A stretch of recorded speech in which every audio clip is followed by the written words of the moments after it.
Salam sejahtera dan salam Sarawakku sayang, bersama saya Grace Chon Lee. Tumpuan berita Pustaka Negeri Sarawak telah menganjurkan satu program khas bersempena Festival Penulis Sarawak SAF 2022 sebagai satu usaha untuk memperkembangkan legasi penulisan yang telah diwarisi sejak turun-temurun. Menurut Premier Sarawak, Datuk Patinggi Tan Sri Dr. Abang Abdul Rahman Zohari Tun Datuk Bangopeng, festival ini diadakan sebagai tanda penghargaan terhadap sumbangan penulis-penulis dan penerbit kepada industri penerbitan di negeri ini. Katanya, hasrat Sarawak untuk menjadi negeri maju akan mudah dicapai sekiranya dapat memenuhi piawaian negara maju iaitu dengan menerbitkan sebanyak 1,000 bahan terbitan setahun bagi 1 juta populasi rakyat di negeri ini. Beliau berkata demikian dalam teks ucapan dibacakan oleh Menteri Pembangunan Wanita, Kanak-kanak dan Kesejahteraan Komuniti Sarawak, Datuk Seri Fatimah Abdullah pada Majlis Makan Malam Sarawak Authors Gala Night di Kuching pada Rabu. Ukuran negara maju menetapkan nisbah setiap 1 juta penduduknya harus menerbitkan sekurang-kurangnya 1,000 judul buku baharu setiap tahun. 1,000 per 1 million. Berdasarkan piawaian antarabangsa ini, Malaysia perlu menerbitkan lebih 30,000 judul buku baharu menjelang 2020 jika benar kita ingin mencapai masyarakat seperti yang dicapai oleh masyarakat di negara maju.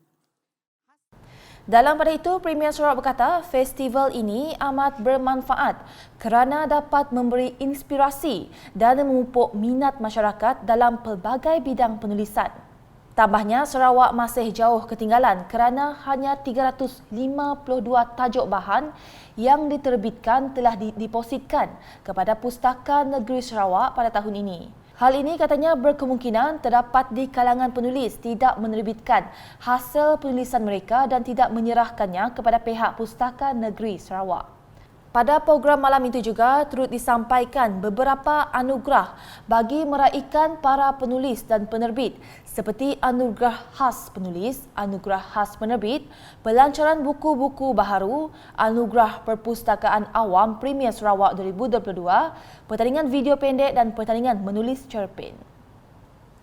Berita seterusnya, Kementerian Kerja Raya KKR dengan kerjasama Jabatan Kerja Raya JKR Sarawak akan menubuhkan pasukan petugas khas bagi mengenal pasti masalah yang menjejaskan projek Lebuh Raya Pen Borneo Fasa 1 Sarawak.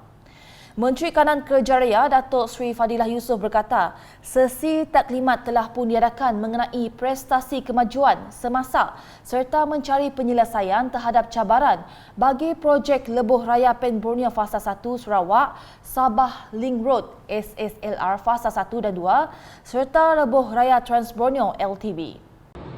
Untuk Pen Borneo kita dah setuju.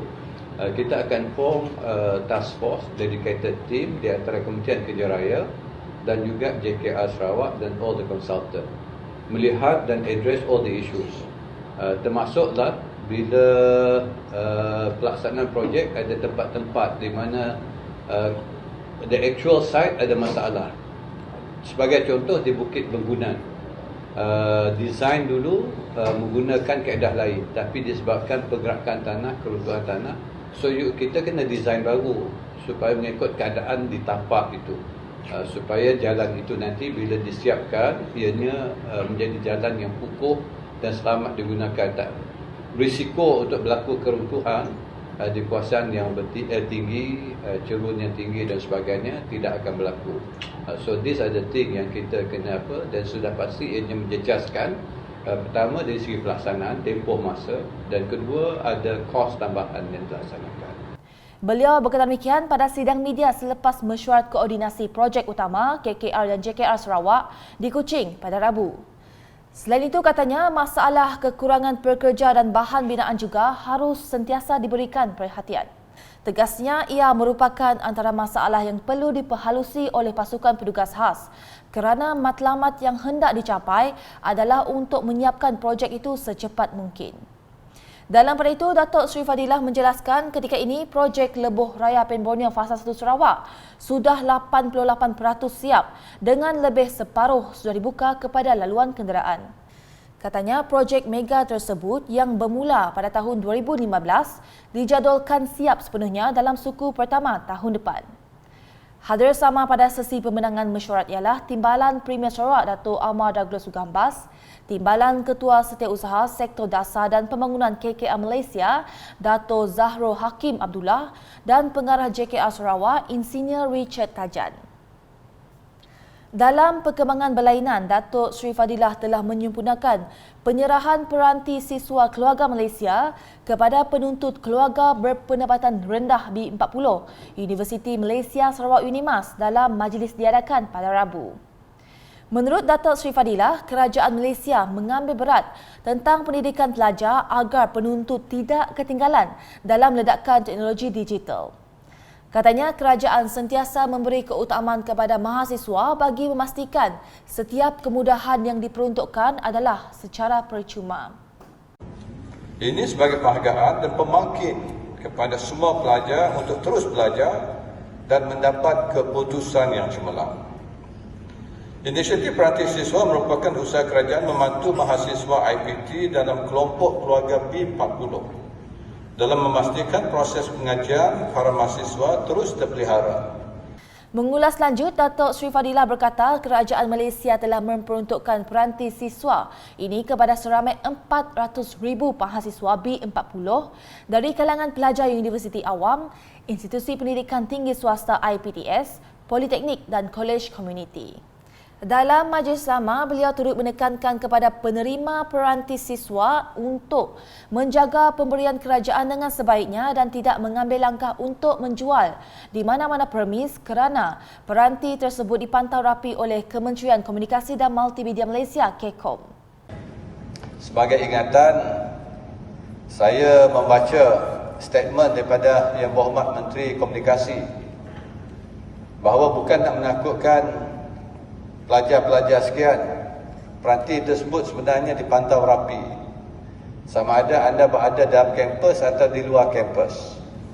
Apatah lagi kalau dijual secara remote, mereka boleh putuskan connectivity peranti ini. Jadi tak payahlah jual, guna sendiri. InsyaAllah dapat diberi manfaat untuk para pelajar sekalian. Maximize lah kegunaannya untuk kita belajar, untuk kita tuntut ilmu dan untuk kita capai segala informasi di alam maya itu untuk kebaikan anda sekalian. Sesi agihan peranti siswa UNIMAS telah bermula pada 24 sehingga 28 Oktober 2022 di mana sebanyak 6,456 permohonan daripada pelajar B40 dengan berpendapatan isi rumah RM4,850 dan ke bawah telah diperakukan untuk menerima peranti tersebut secara berperingkat. Sementara itu, penerima peranti berkenaan amat berterima kasih kepada kerajaan Malaysia kerana membantu meringankan beban mereka khususnya dari keluarga B40 untuk menjalani pembelajaran dengan lebih mudah. Semasa ditemu bual Unit Komunikasi Awam Sarawak UKAS, rata-rata penerima bersyukur dan teruja setelah menerima peranti siswa itu. Pertama sekali kami nak ucapkan terima kasih kepada kerajaan sebab memberi kami orang mahasiswa tu peranti siswa secara percuma untuk kemudahan kami orang belajar, dan harapan kami supaya benda tu diteruskan lagi di masa akan datang supaya dapat membantu lebih ramai lagi mahasiswa yang akan datang. Terima kasih kepada pihak kerajaan sebab memudahkan pelajar-pelajar untuk meneruskan kuliah dengan pemberian yang diberikan oleh pihak kerajaan, dan saya harap pemberian ini akan diteruskan lagi untuk memudahkan student-student melakukan kerja-kerja ketika berada di kuliah. Hello, thank you kepada pihak kerajaan kerana telah mengagikan peranti siswa kepada pelajar-pelajar universiti untuk membantu kami dalam pembelajaran kami. Saya harap dengan peranti siswa ini kami dapat belajar dengan lebih baik, dapat cari information dengan lagi banyak. Thank you. Masih dengan laporan di Kuching, Kerajaan Sarawak mensasarkan untuk warga petani membentuk koperasi yang berkesan seperti negara-negara lain untuk mendapatkan pulangan yang setimpal.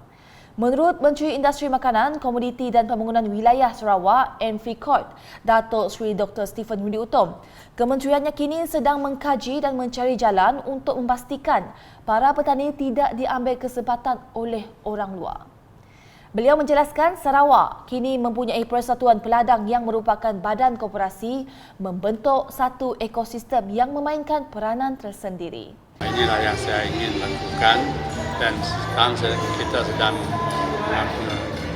mematikan bagaimana atau mencari jalan supaya ini dapat kita lakukan, supaya kita tidak memberi peluang kepada orang-orang tengah, tapi juga kita mahu supaya orang tengah juga tidak mengambil kesempatan yang tidak sewajarnya kepada petani yang memerlukan pendapatan yang lebih baik.